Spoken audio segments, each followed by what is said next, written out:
você veio eu fico mais feliz. Me sinto bem mais à vontade. Toda a alegria do que a gente diz nos tons da nossa amizade. E aonde quer que a gente vá, tão bom que esteja todo mundo junto pra cantar. Tão bom quando que a gente transforma esse lugar. Tão bom que esteja todo mundo junto pra cantar. Tão bom quando que a gente transforma esse lugar. É ou não é?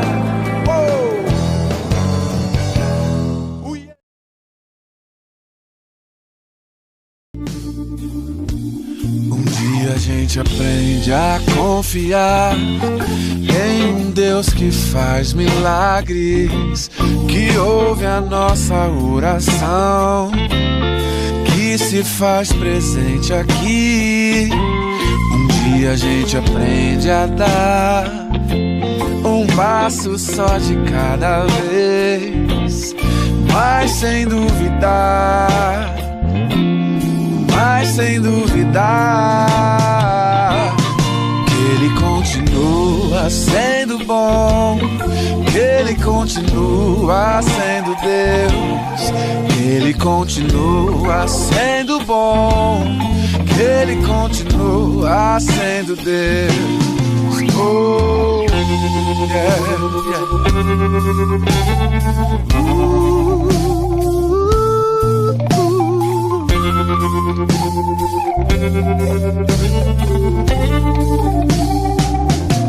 Então chega o dia de viver tudo que se aprender e a enxergar até o que não se pode ver. Chega o dia de entender, até ouvir o não de Deus, mas sem duvidar, oh, mas sem duvidar que Ele continua sendo bom, que Ele continua sendo Deus, que Ele continua sendo bom, que Ele continua sendo Deus, que Ele continua sendo bom, que Ele continua sendo Deus, que Ele continua sendo bom, que Ele continua sendo Deus.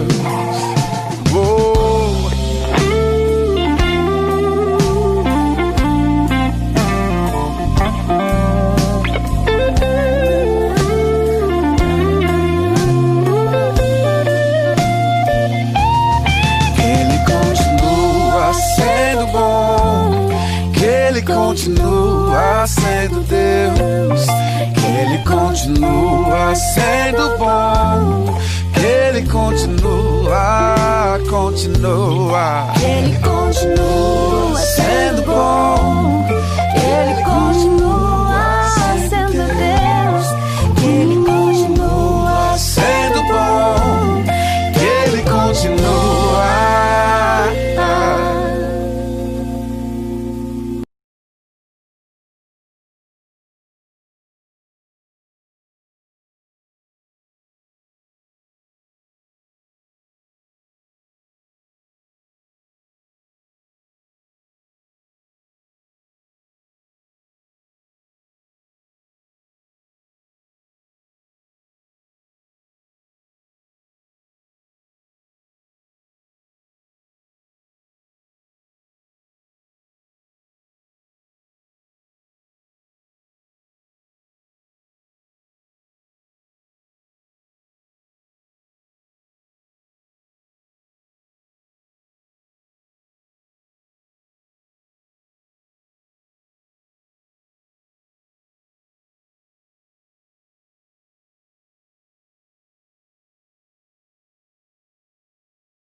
Olá, irmãos e irmãs, a paz do Senhor Jesus Cristo. Sejam todos muito bem-vindos a essa transmissão da nossa celebração online. É muito bom ter você conosco. Desde já eu quero agradecer o fato de você estar conectado conosco e pedir uma gentileza.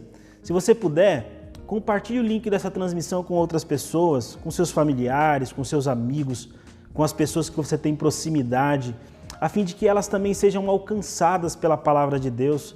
A internet nos proporciona um ambiente de comunicação, onde nós podemos ampliar a comunicação do Evangelho. Então faça isso, compartilhe o link dessa transmissão nos grupos de WhatsApp que você participa, para aquelas pessoas que você tem mais proximidade, a fim de que elas também sejam abençoadas pela palavra de Deus. Hoje nós vamos ouvir a palavra de Deus por meio da vida do pastor Eleilton. E eu quero convidar você desde já a preparar o seu coração, a fim de que nós possamos receber a palavra do Senhor. Nesse momento eu quero orar com você, pedir a bênção do Senhor, pedir que Ele nos conduza nesse tempo que nós passaremos juntos aqui, adorando, celebrando ao Senhor. Nós sabemos que o ambiente da internet ele é extremamente traiçoeiro, porque a qualquer momento nós somos tentados a nos distrair. Eu quero orar com você pedindo a Deus que nos ajude a não nos distrairmos com esse ambiente virtual, a focarmos aqui a nossa atenção nesse tempo de celebração, de adoração a Deus, porque Deus, Ele é digno, Ele é merecedor do nosso louvor e nós somos muito abençoados quando refletirmos na palavra dEle. Então, ore comigo aí onde você estiver, pedindo que Deus nos conduza nesse tempo que passaremos juntos aqui orando e celebrando ao Senhor e meditando na sua palavra. Ore comigo em nome de Jesus. Senhor, eu te agradeço por essa oportunidade que o Senhor nos dá de mais uma vez nos encontrarmos nesse ambiente virtual para celebrarmos e bendizermos ao teu nome. Obrigado, Senhor, pela vida de cada irmão e irmã que congrega aqui na Igreja de Santana, que está conectado conosco. Obrigado também pelos amigos, por aqueles que são visitantes virtuais, ó Pai, que estão aqui conosco também para juntos celebrarmos ao Senhor. Pedimos a Ti em nome de Jesus que todos, ó Pai, sejam abençoados por Tua palavra e que ao final desse tempo de celebração, o nosso coração, a nossa vida, possa estar ainda mais fortalecido, Senhor, pela presença do Teu Espírito Santo. É a nossa oração em nome de Jesus Cristo e para a glória de Jesus. Amém, graças a Deus. Queridos, em alguns momentos nós vamos ouvir a palavra de Deus, mas agora nós vamos separar um tempo para adorar ao Senhor com os nossos louvores. E eu quero convidar você, cante conosco, adore ao Senhor conosco, porque Deus, Ele merece o nosso louvor, Ele merece a nossa música, a nossa adoração. Então cantemos todos juntos ao Senhor nesse tempo de celebração.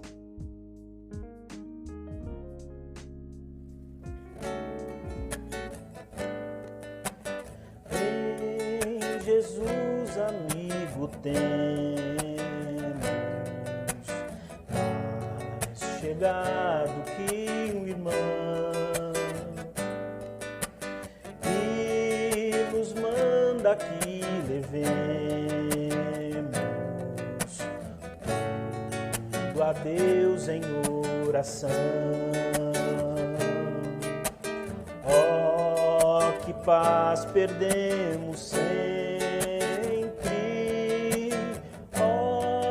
Que dor de coração, só porque nós não levamos tudo a Deus em oração. Temos lidas e pesares e na vida tentação. Não ficamos sem conforto, indo a Cristo em oração. Haverá um outro amigo de tão grande compaixão.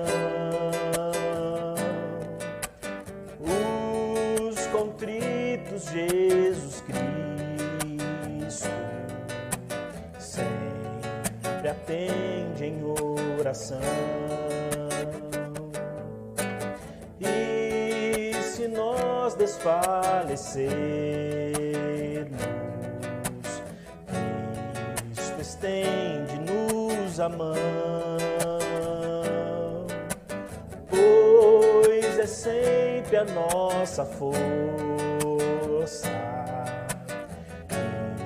e refúgio em oração. Se este mundo nos despreza, Cristo é nosso em oração. Em seus braços nos acolhe e nos dá consolação.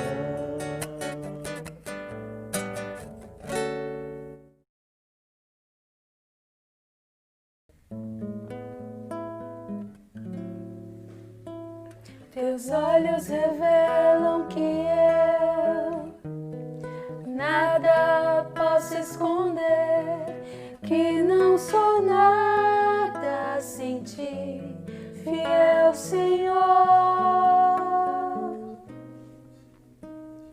Tudo sabes de mim, quando sondas meu coração, tudo podes ver bem dentro de mim.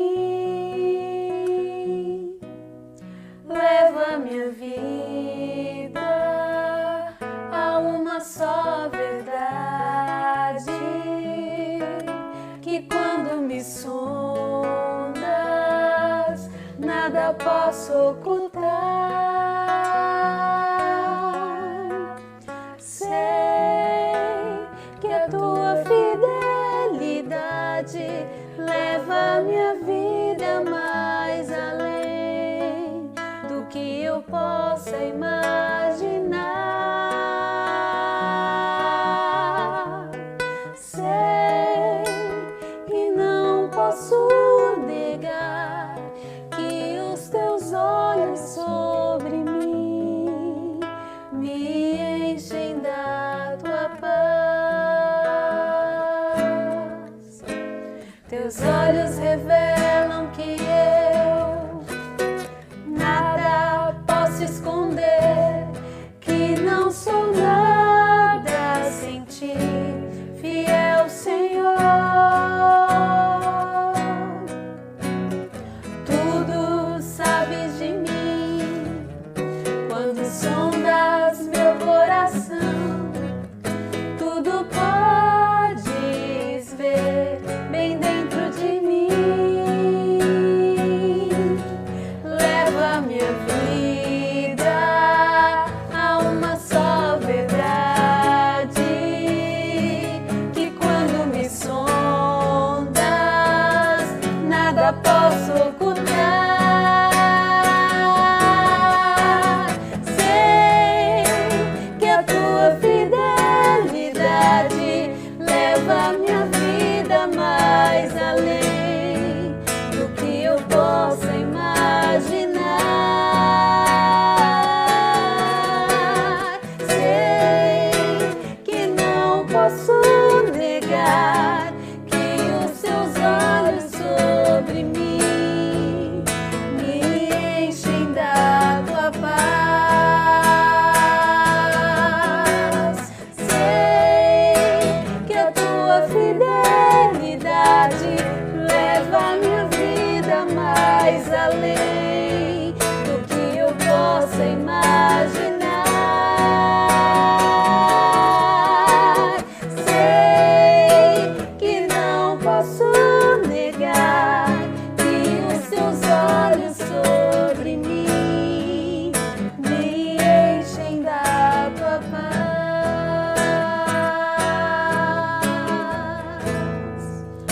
me enchem da tua paz,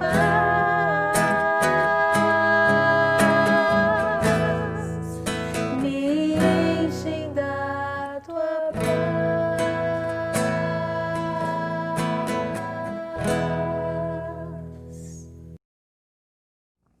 Paz do Senhor, meus irmãos, minhas irmãs, todos aqueles que nos acompanham.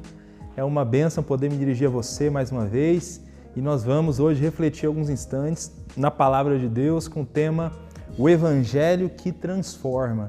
E a base da nossa reflexão é uma carta que nós temos no Novo Testamento, bem curta, a carta de Paulo a Filemon.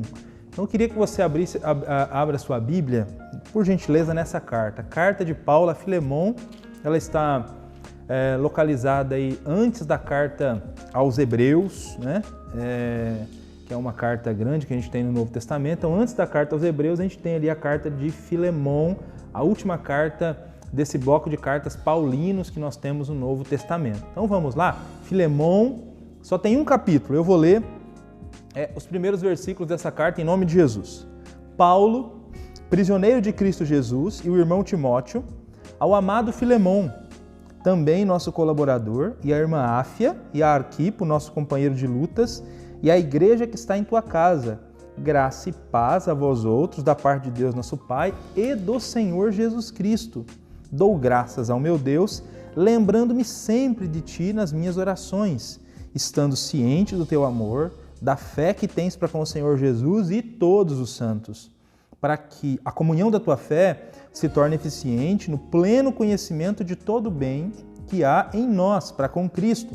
Pois, irmão, tive grande alegria e conforto no teu amor, porquanto o coração dos santos tem sido reanimado por teu intermédio.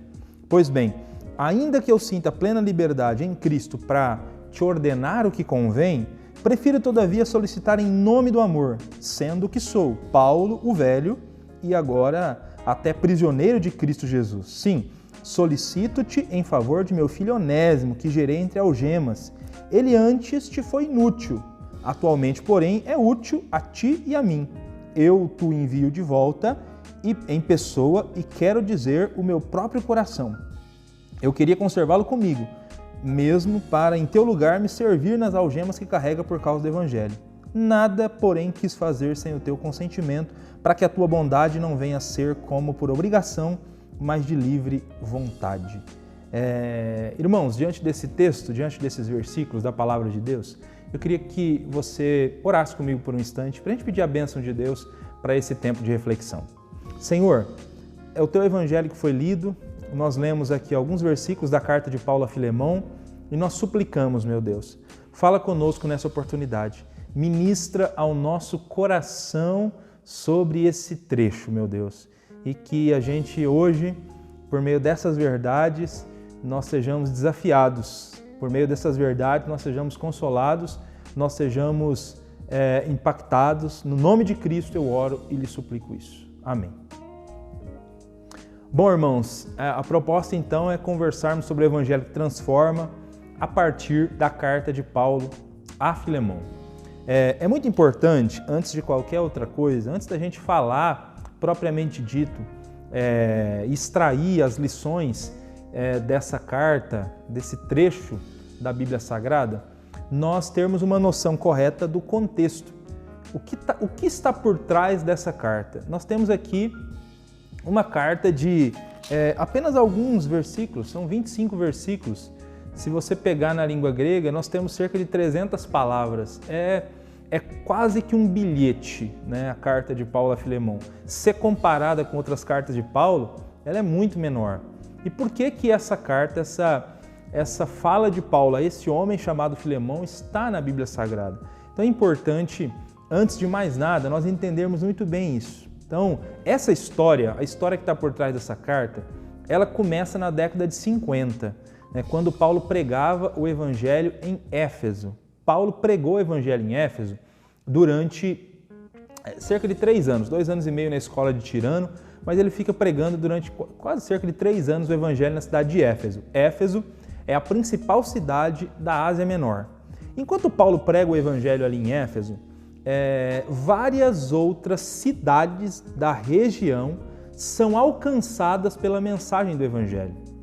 Em muitas delas, não porque o próprio Paulo fez viagens a essas cidades para pregar o Evangelho, mas colaboradores de Paulo foram pregar o Evangelho nessas cidades. Então, aquelas 7 igrejas do Apocalipse, por exemplo, todas elas são dessa região da Ásia e elas são fruto do ministério do apóstolo Paulo. Enquanto Paulo prega em Éfeso, é que o Evangelho chega até essas outras cidades também. E uma das cidades em que o evangelho foi pregado nesse período foi na cidade de Colossos.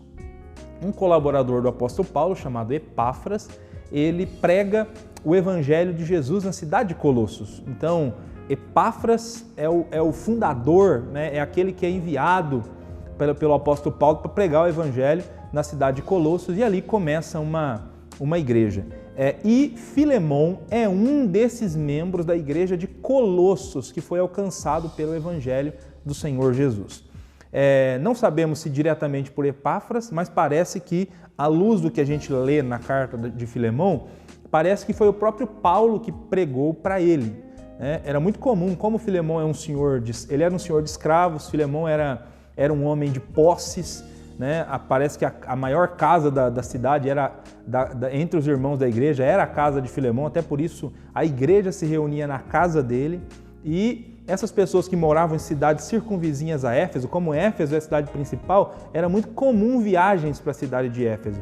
E Filemon, talvez numa viagem dessa, ele tenha se deparado com Paulo, que pregava o evangelho em Éfeso. O fato é que Filemon se converteu ao Senhor Jesus Cristo. Ele é fruto do ministério de pregação do evangelho do apóstolo Paulo. Então Paulo prega o evangelho, Filemon se rende ao Senhor Jesus. Filemon, como senhor de escravos, ele tem um escravo chamado Onésimo. E por alguma razão que nós não sabemos qual, esse escravo de Filemon chamado Onésimo, ele foge de Filemon e não foge de mãos vazias, ele foge roubando-lhe valores, ele foge roubando-lhe alguma quantia em dinheiro. Não sabemos exatamente qual o valor, mas o fato é, à luz da carta, que Onésimo deu prejuízo a Filemon.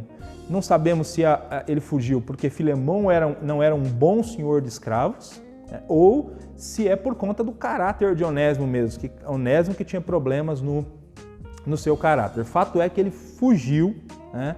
E nessa fuga, por alguma razão, ele acaba indo parar na cidade de Roma, capital do Império Romano. E aí nós já estamos falando aqui do final da década de 50, início da década de 60, quando ele vai parar lá na cidade de Roma. E coincidentemente, é óbvio que não é coincidência, mas uma providência divina, o apóstolo Paulo, ele estava preso em Roma nesse período. Atos capítulo 28 termina dizendo que Paulo ficou 2 anos preso em Roma, numa casa alugada, e enquanto ele está preso, ele pode pregar o evangelho livremente. Por que ele está preso? Ele está preso aguardando ser ouvido por Nero, aguardando ser ouvido pelo imperador romano. Enquanto esse dia não chega, ele permanece preso ali nessa casa alugada. Por alguma razão que nós desconhecemos e de alguma maneira que nós desconhecemos, Onésimo chegando em Roma, e não é de se espantar que Onésimo tenha ido para Roma, né? Como escravo fugitivo, de qualquer lugar do império, as pessoas elas miravam, né? Uma pessoa na condição de Onésimo miraria ir parar na capital do império, uma cidade populosa. Era muito mais fácil se esconder como fugitivo no meio das massas da grande cidade, nas massas da grande capital. Seria muito melhor para ele fugir para Roma do que fugir para Éfeso. Éfeso é uma cidade grande perto de Colosso, mas Éfeso está muito perto ainda de Colosso, então ele vai para Roma. E haviam estradas que ligavam o império na época, né, em todas as direções. Ele conseguiu chegar a Roma. Em Roma, ele chega até essa casa alugada em que Paulo está pregando o evangelho. Paulo diz, enquanto ele escreveu para Filemon, ele fala sobre Onésimo, um filho que ele gerou nas suas algemas, enquanto Paulo está preso, porque mesmo preso numa casa alugada, ele fica algemado a um soldado 24 horas por dia. Paulo está ali preso e não sabemos como, mas veja, irmãos, o quanto é legal essa ideia da providência divina. Onésimo, ele chega até essa casa e Paulo prega o evangelho para ele. E Onésimo recebe a pregação do evangelho, aceita a pregação do evangelho, se torna um discípulo do Senhor Jesus, se torna um colaborador do apóstolo Paulo. Paulo diz que Onésimo começa a ajudá-lo na pregação do evangelho ali na cidade de Roma, ele se torna de fato alguém engajado na pregação do Evangelho, transformado pela pregação do Evangelho de Jesus. Porém, ele tem um problema. Ele fugiu da casa do seu senhor, ele é um escravo fugitivo. E as leis da época eram duríssimas para escravos fugitivos. Mas o senhor dele também é um cristão, chamado Filemão. E eles precisam se acertar. Então, Onésimo, ele precisa fazer a viagem de volta de Roma para Colossos para se acertar com Filemão, para que os dois se reconciliem. E é aí, meu querido irmão, minha querida irmã, que entra a carta de Paulo a Filemão. Paulo escreve essa carta como um pedido para Filemão, para que Filemão perdoe Onésimo, para que Filemão receba Onésimo como um irmão muito amado no Senhor, para que Filemão tenha piedade de Onésimo, porque Onésimo vai fazer a viagem de volta e ele vai levar com ele em mãos essa carta do apóstolo Paulo. Porque quando Onésimo chegasse até Colossos, pelas leis da época, Filemão poderia mandar matar Onésimo. O escravo é considerado uma propriedade do seu senhor. Um escravo, naquela cultura, ele não vale nada. Ele não vale nada. O dono da casa pode mandar matar o escravo sem dar satisfação para ninguém. Sem dar satisfação para ninguém. E era muito comum escravos fugitivos serem mortos por crucificação. Então, Onésimo está indo para uma viagem para tentar se reconciliar com Filemão e ele não tem garantias nenhuma de que depois que ele chegar diante de Filemão, ele não terá a sua vida ceifada, que ele não será punido por Filemão como seu senhor. E se Filemão fizer isso, ele não estará fazendo nada contrário às regras estabelecidas na sociedade daquela época.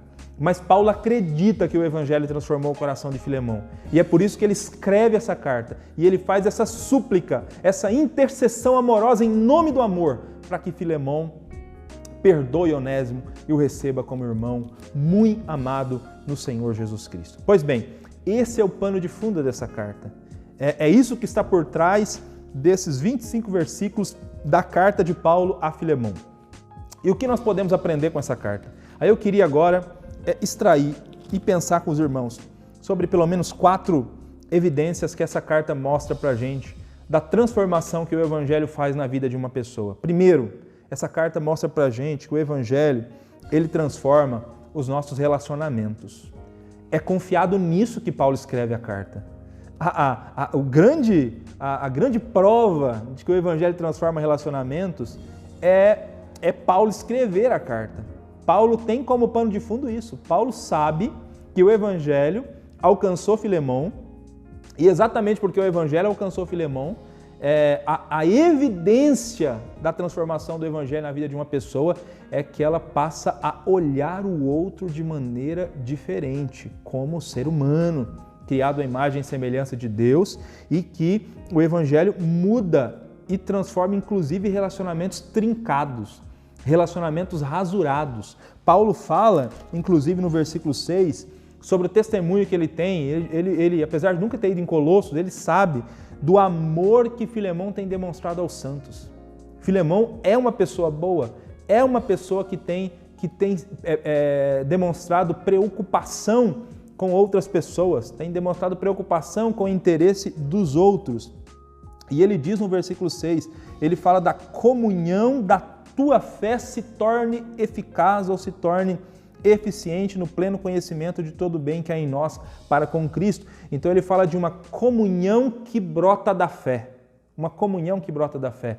Exatamente porque a fé cristã, a fé que nós abraçamos, o Evangelho que nós abraçamos, ele nos empurra para termos relacionamentos saudáveis e olharmos para as pessoas de maneira diferente. O Evangelho faz isso com a gente. O Evangelho, inclusive, era a grande razão para Filemão perdoar Onésimo. E não somente perdoar, mas tratá-lo de maneira diferente, tratá-lo como irmão muito amado do Senhor. Obviamente, Onésimo, ele continuaria sendo um escravo de Filemão, mas a maneira de Filemão tratar Onésimo seria diferente. Paulo faz um pedido baseado na crença que ele tem que o Evangelho transforma relacionamentos, inclusive o Evangelho pode fazer com que pessoas que levaram prejuízo, que tomaram prejuízo por causa de outro, possam perdoar esse outro e restaurar relacionamentos. Olha, irmãos, é impossível não olhar para esse texto aqui e a gente não refletir também a respeito dessa questão ligada ao perdão. Eu não sei se existe algum relacionamento rasurado, não sei se existe alguém que lhe magoou demais e se você não está carregando mágoas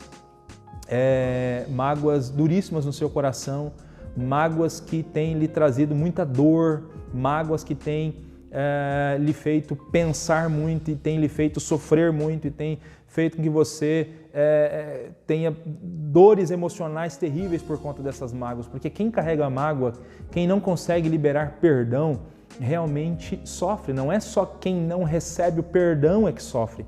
Quem não consegue perdoar é quem tem que ficar refém da mágoa, prisioneiro da mágoa, também sofre, também tem dores terríveis. Por isso eu queria desafiar você nesse momento a refletir sobre a sua vida, se você não está precisando liberar perdão para alguém, se já não chegou o momento de você deixar de lado essa mágoa, de você abandonar essa mágoa e de você cancelar essa dívida, de você pedir força para Deus e, da mesma maneira que você foi perdoado em Cristo Jesus, oferecer perdão para essa pessoa.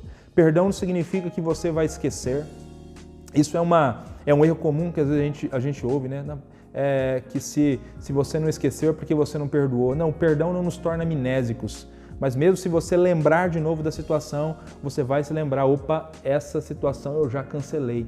Eu me lembro, mas é uma dívida que já foi cancelada por mim, porque o perdão é o cancelamento da dívida. Perdão não significa cancelamento da dívida, perdão não significa que a confiança vai ser restaurada da mesma maneira que era antes do acontecimento, mas perdão é cancelamento da dívida. O perdão é importante para a gente conseguir se livrar de mágoas que estão empossadas no nosso ser e têm nos adoecido emocionalmente. É importante a gente conseguir perdoar. Filemon teria um grande desafio de perdoar, teria um grande desafio de colocar uma dívida de lado, de cancelar uma dívida e de receber Onésimo como irmão muito amado do Senhor, mesmo diante do enorme prejuízo que ele havia dado a ele. Mas Paulo faz o pedido. E por que Paulo faz o pedido?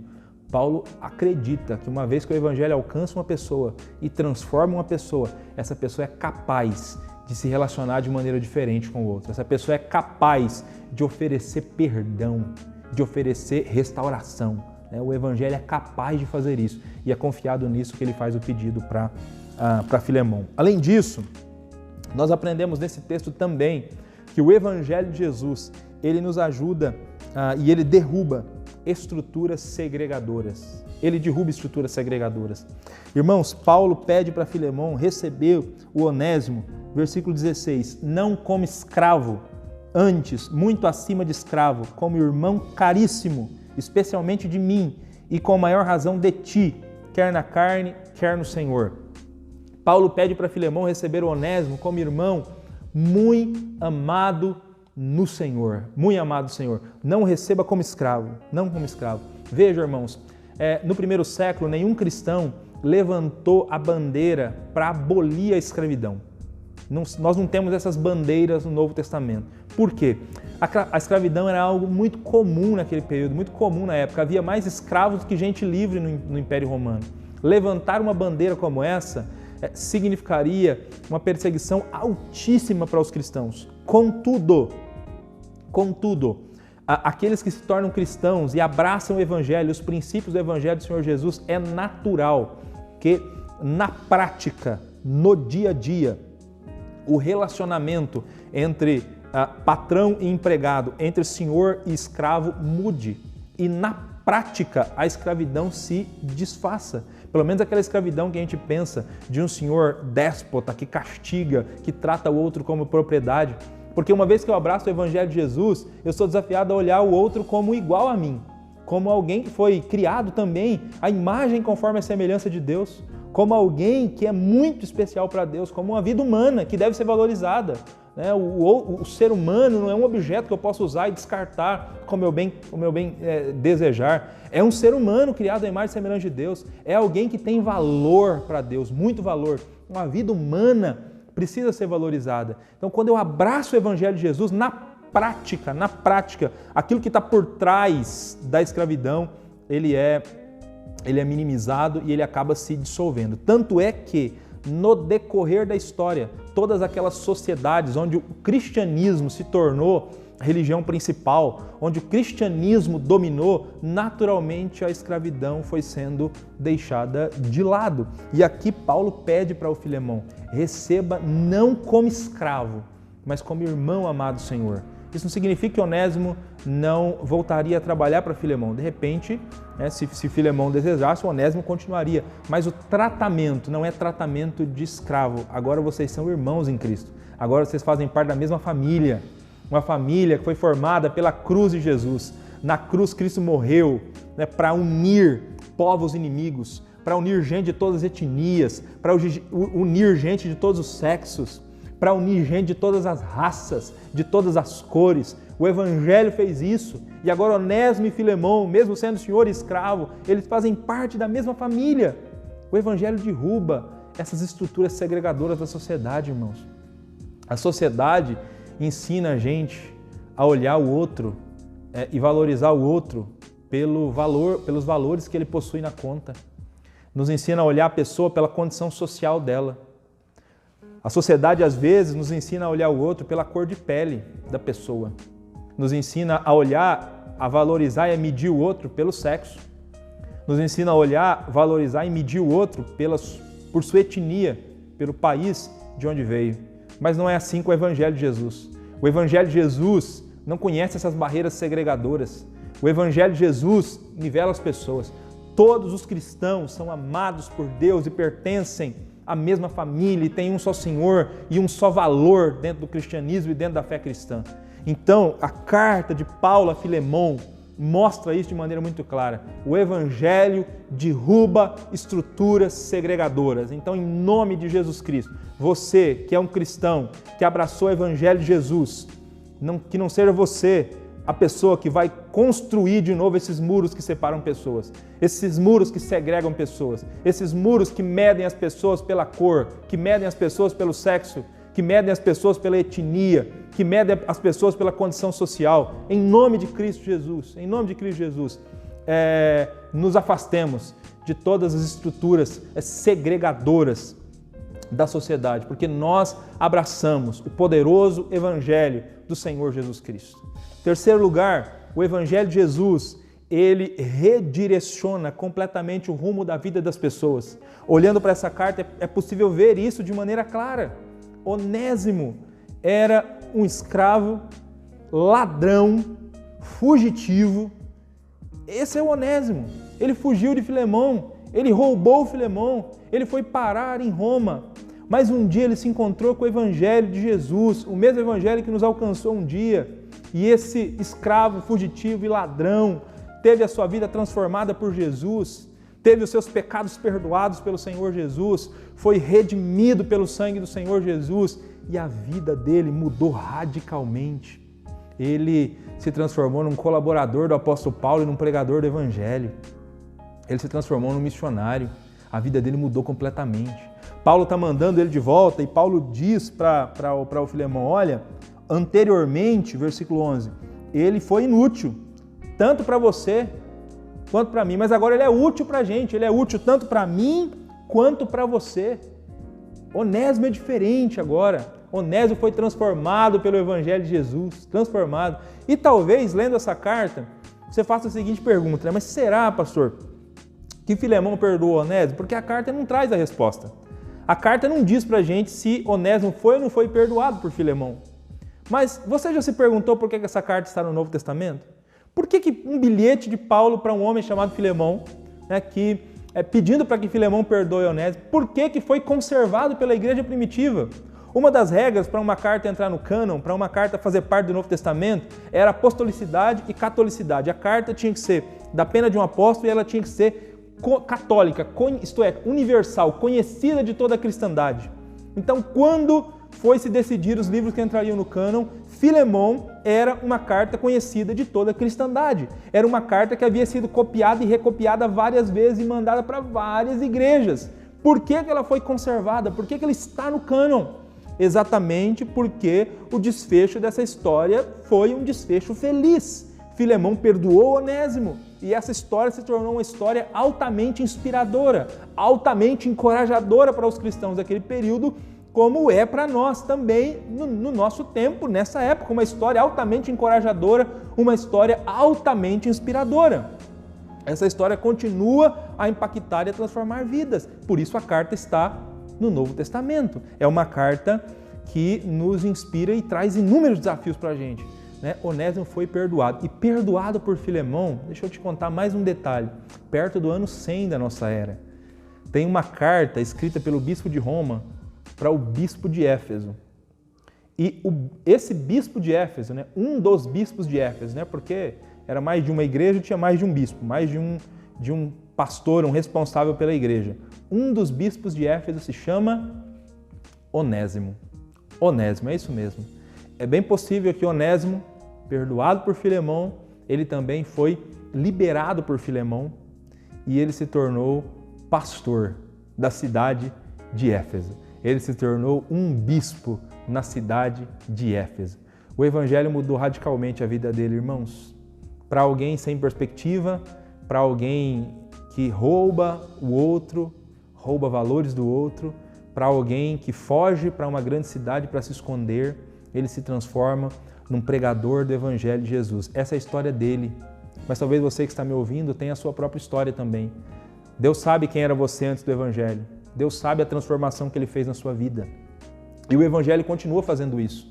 Eu não sei se me ouve alguém, me ouve nesse momento pessoas que estão com a vida destruída, pessoas que estão com a vida sem rumo, pessoas que acham que não podem ser transformadas pelo evangelho de Jesus. Eu queria dizer para você, o evangelho continua redirecionando vidas, o evangelho continua transformando pessoas e a sua vida pode ser transformada pelo evangelho do Senhor Jesus.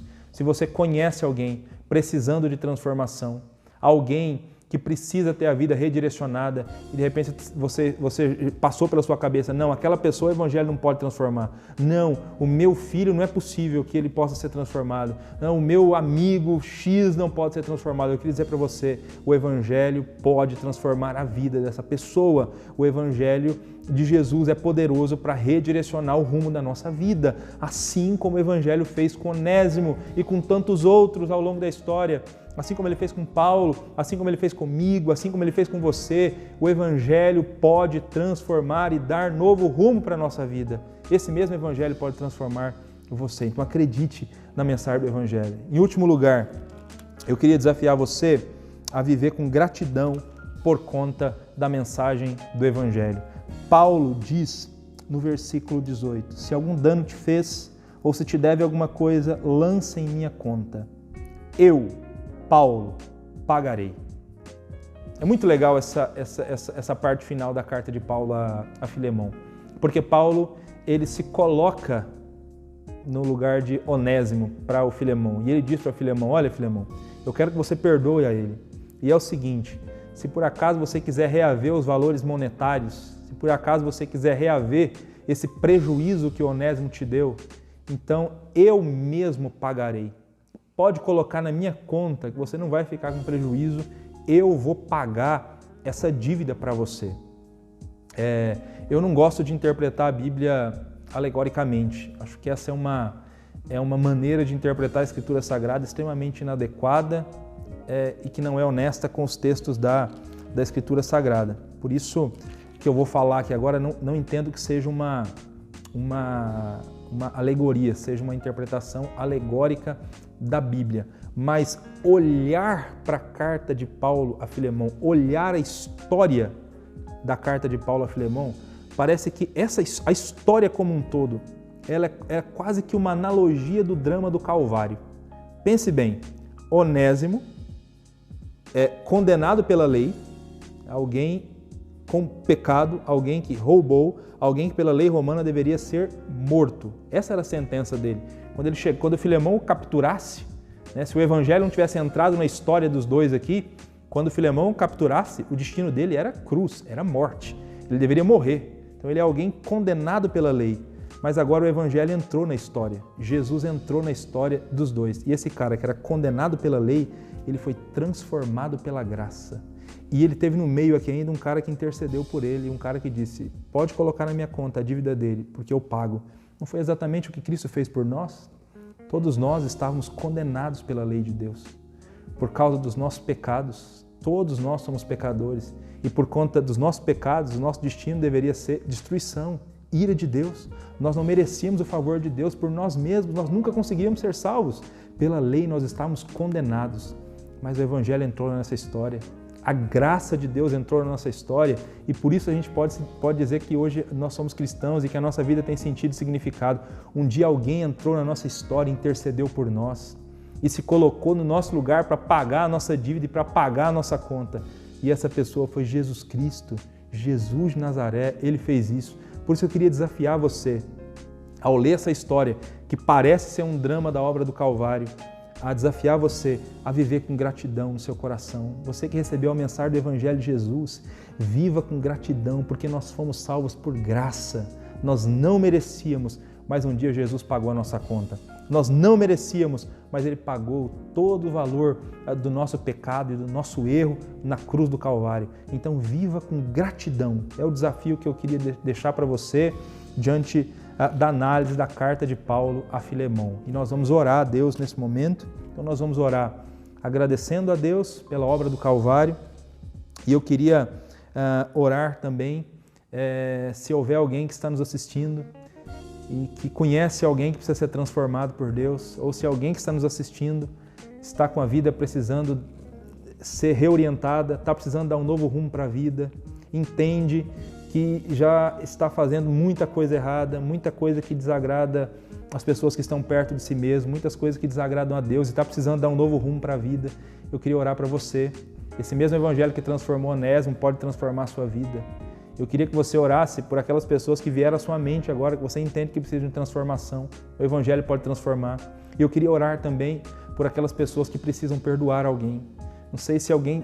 Se você que está me assistindo agora tem mágoas no seu coração aí empossadas, mágoas que estão lhe consumindo por dentro, mágoas que estão lhe trazendo doenças emocionais terríveis, eu queria orar para você e pedir nesse momento que o Espírito Santo lhe ajude a liberar perdão, que o Espírito Santo lhe ajude a perdoar, e Ele pode fazer isso, Ele pode fazer. Quando Paulo pede para Filemão perdoar o Onésimo, é porque Paulo sabe, o Evangelho lhe daria forças para isso, o Evangelho o ajudaria a perdoar.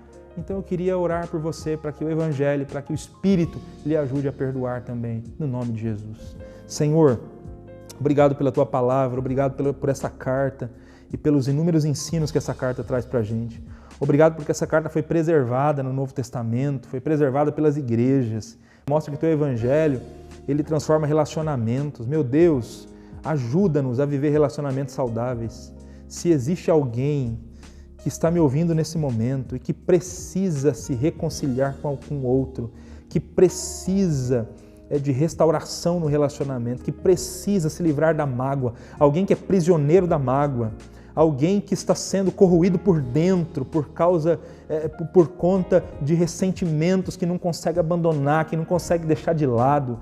Meu Deus, em nome de Cristo Jesus, pela força do Espírito Santo, ajuda esse teu filho, essa tua filha a liberar perdão, a perdoar essa pessoa, a abandonar essa mágoa.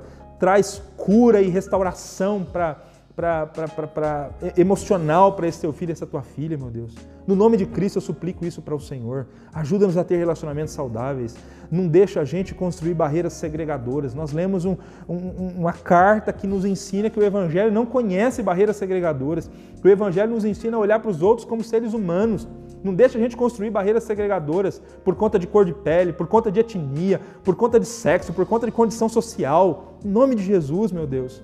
E deixa a gente sempre confiante, meu Deus, que o Senhor pode transformar vidas. De repente o Senhor trouxe na mente de muitos que estão nos ouvindo agora pessoas que precisam ser transformadas. Usa esse teu filho, essa tua filha com o teu evangelho para que essa vida seja transformada.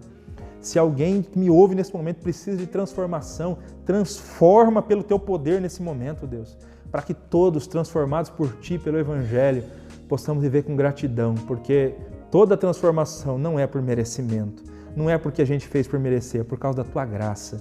E por causa da Tua graça, nos ajuda a viver com gratidão. Essa é a nossa oração, no nome de Jesus. Amém.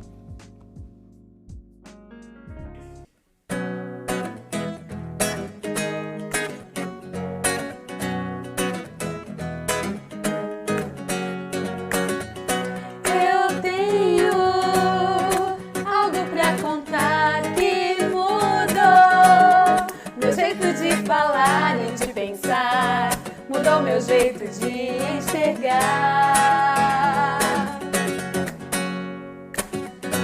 Agora eu consigo ver muito mais, consigo entender o que Jesus fez por mim naquela cruz ao morrer. Morreu pra me salvar, eu não sou mais o mesmo, tudo em mim mudou, eu não sou mais o mesmo. Agora eu sou feliz, eu não sou mais o mesmo, mudei pra melhor, sou feliz, sou feliz, eu não sou mais o mesmo, tudo em mim mudou, eu não sou mais o mesmo, agora eu sou feliz, eu não sou mais o mesmo, mudei pra melhor, sou feliz, sou feliz,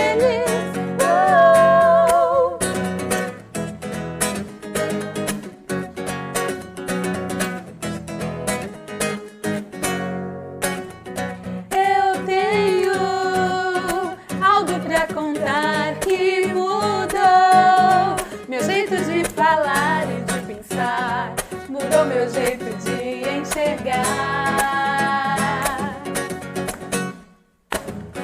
Agora eu consigo ver muito mais, consigo entender o que Jesus fez por mim naquela cruz ao morrer. Morreu pra me salvar, eu não sou mais o mesmo, tudo em mim mudou, eu não sou mais o mesmo, agora eu sou feliz, eu não sou mais o mesmo, mudei pra melhor, sou feliz, sou feliz, eu não sou mais o mesmo, tudo em mim mudou, eu não sou mais o mesmo, agora eu sou feliz, eu não sou mais o mesmo, mudei pra melhor, sou feliz, sou feliz, sou feliz, sou feliz,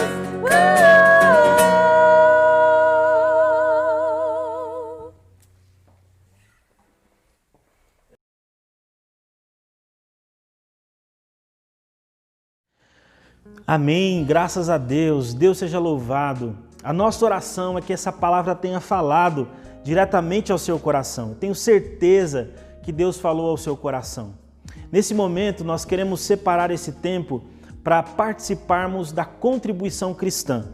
Nós separamos esse tempo da nossa celebração para que aqueles que fazem parte da nossa comunidade, aqueles que conhecem a nossa igreja e querem contribuir, possam participar também, contribuindo financeiramente com a nossa igreja. Então está aparecendo aqui na tela desse vídeo os dados bancários da nossa igreja, o número da nossa conta bancária, onde você vai poder fazer o seu depósito, a sua transferência, para que, obviamente, a gente possa manter as nossas estruturas e continuar pregando o Evangelho do Senhor Jesus Cristo nesse ambiente. Além dos dados bancários, nós também temos um QR Code, que você pode apontar a câmera do seu celular para esse QR Code e você vai ser redirecionado para uma plataforma que a igreja preparou para que você também possa, assim, fazer a sua contribuição. Lembrando que se você está nos visitando virtualmente ou se você não é cristão, não pertence à nossa comunidade, não se sinta constrangido a ofertar. Se Deus tocar no seu coração e você tiver o desejo de ofertar, a sua oferta vai ser muito bem recebida e empregada na manutenção da nossa comunidade aqui em Santana. Mas não se sinta constrangido. Aos nossos irmãos e irmãs, eu quero convidar você a, nesse momento, orar comigo, pedindo a bênção de Deus para esse tempo também de adoração a Deus por meio das nossas ofertas. Senhor, nós te louvamos porque sabemos que o Senhor tem cuidado de nós. Mesmo em meio a toda essa crise, nós podemos contar com a tua graça. Nesse momento eu quero orar, Senhor, por todos aqueles irmãos e irmãs que congregam aqui na nossa igreja e têm ofertado, contribuído, a fim de que possamos manter, ó Pai amado, a estrutura e a pregação do Teu Evangelho nesse ambiente. Agradeço também por aqueles, Senhor, que eventualmente não podem ofertar, que não têm a condição possível para ofertar por meio das transferências e dos depósitos, mas são pessoas comprometidas com o Teu Evangelho. Por isso eu lhe peço, abençoe e cuide delas, meu Deus. Eu peço também, Senhor, por aquele que está nos acompanhando nesse momento, aquele amigo da nossa igreja, aquele visitante virtual, que está passando algum dilema financeiro, algum problema, que a Tua graça, que a Tua misericórdia possa alcançá-lo também, em nome de Jesus. Oramos, Pai, pedimos a Tua graça sobre todos nós, a Tua proteção, o Teu cuidado, a fim, Senhor, de que possamos sempre glorificar ao Senhor por experimentarmos de Ti esse cuidado maravilhoso. É a nossa gratidão, Senhor, que motiva esse tempo de oferta e de adoração ao Senhor. Em nome de Jesus oramos por todos os nossos irmãos e por todos aqueles que nos acompanham. Amém.